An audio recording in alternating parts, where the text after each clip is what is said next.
I'm Haley. Yo, I'm Ellie. Hola, ¿cómo estás? Estoy Sebastian Correa. Yo, I'm Aaron. What's up, it's Nolan. Please stand for the Pledge of Allegiance. Pledge. I pledge allegiance to the flag of the United States of America and to the republic for which it stands, one nation under God, indivisible, with liberty and justice for all.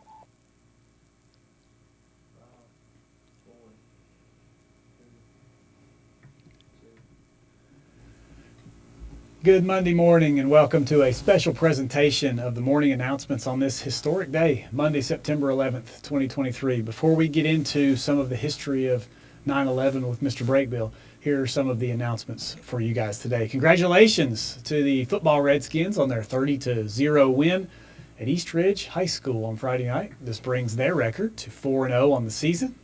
Great job, Redskins. Tonight, the Lady Redskins volleyball team is in action on the road against Tellico Plains High School.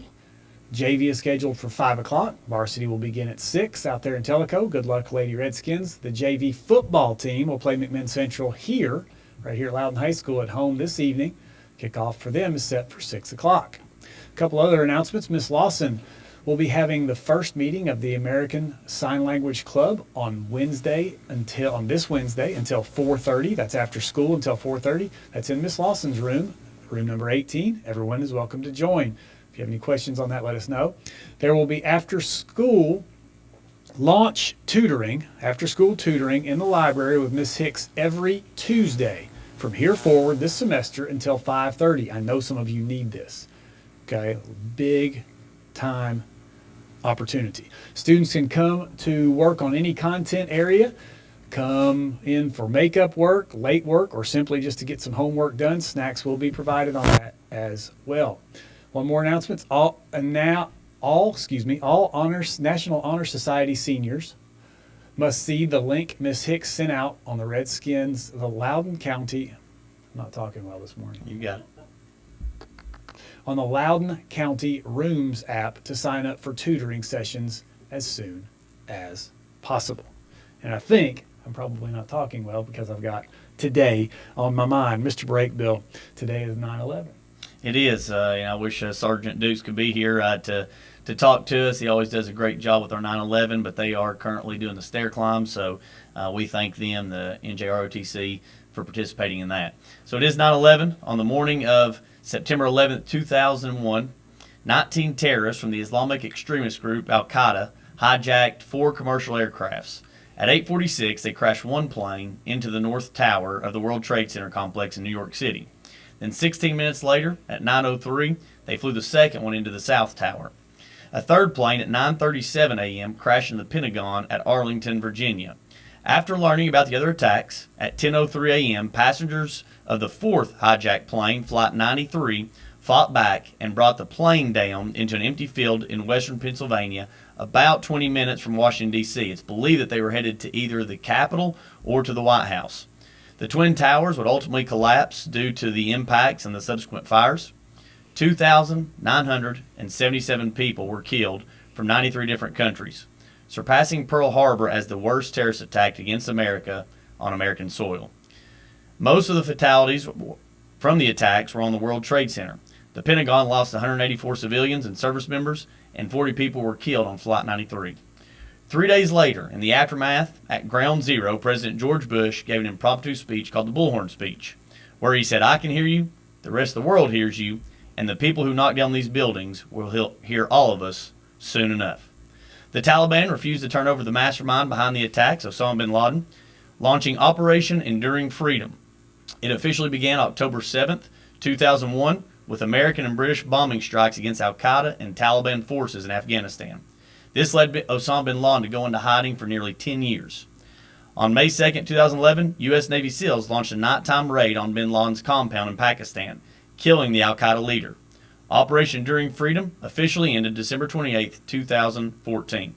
Although coalition forces remained on the ground to assist with training Afghan security forces, and American troops would depart Afghanistan in August of 2021. One of the greatest sights that came out of the tragedy was a swell of patriotism and the love for America that was displayed.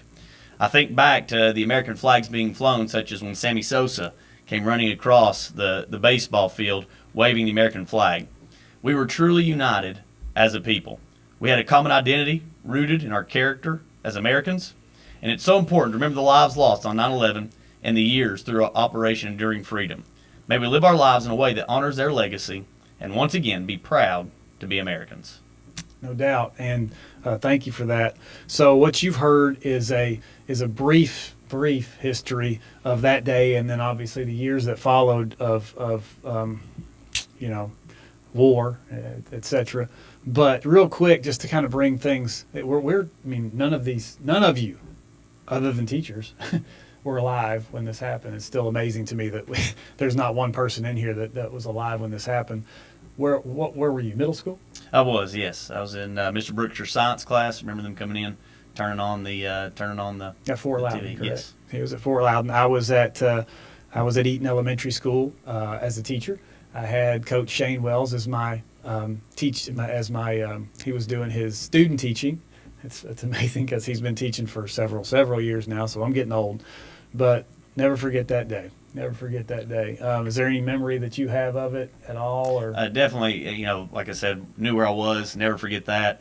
And then just the swell of patriotism and just how amazing that was in the midst of that tragedy. Did you get to watch it? Did you watch it? Oh on yes, TV we watched that it. So many people checked out. Rumors swirling around like with everything, and rumors of there was more out there, and so a lot of people had checked out and left. Of course, my parents would never let me leave school, so I was there. But they had it playing and showing and all day long. I can definitely remember that. And that was in the day where we didn't have these things, so all of it was word of mouth. You can imagine how things would have progressed with social media and cell phones and things like that. So guys, I hope that you've, one, paid attention to this.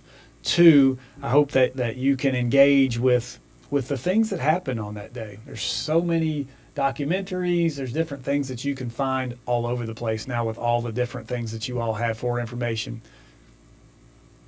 Take an opportunity to think today about the different things that happened at 8:46 a.m., at 9:03 a.m., at 9:37 a.m., at 9:59 a.m., which just now passed as we were recording, at 10:07, which is now 1 minute from now, when, like you said, Flight 93 crashed in Pennsylvania, and then finally at 10:28. All of those things will be gone by the time you watch this, but I want you to remember, and be gracious, have some gratitude for what we have here, because without those folks out there fighting for us, you can't imagine what we'd be like here. Okay? So with that, we'll finish it up. It's Monday. And I think this has been a great start to the week. I hope you've had a good one. And if you haven't, guess what? You got the rest of the day to make that change. You're in control of it. Okay? Let's have a magnificent Monday, Redskins. We are, and we hope you'll join us. On September 11th, 2001, terrorists hijacked planes and slammed into New York City's World Trade Center, the Pentagon just outside Washington, D.C., and into a field near Shanksville, Pennsylvania. As the world watched the Twin Towers fall, ripples spread across the country and world. Lieutenant Kevin J. Pfeiffer. Name after name. Firefighter Richard D. Allen. We remember the lives lost on 9/11. Firefighter Pete J. Langoni. First responders continue to climb, making sure the community remembers what took place on that day. Although the remembrance will be silence, history will never be silent concerning their sacrifice. 20 years ago today, our nation was attacked. For those of us who spend our lives in emergency services, the memories of the terrorist attacks that took so many lives remain fresh. Step by step, first responders, ROTC, and military members honored the 343 fallen firefighters. Memorials like this one remind us to never forget. To never forget the ultimate sacrifices that were made on September 11th, 2001. Today brings back vivid memories for people like Lieutenant General Lawrence Nicholson. For all the Marines and sailors that were in the desert training that day, we fundamentally realized that our world had changed forever.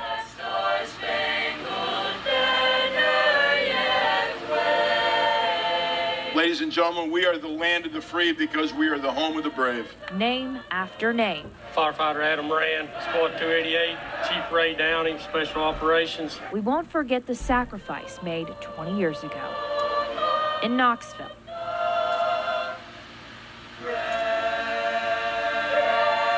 I'm Marissa Rios reporting.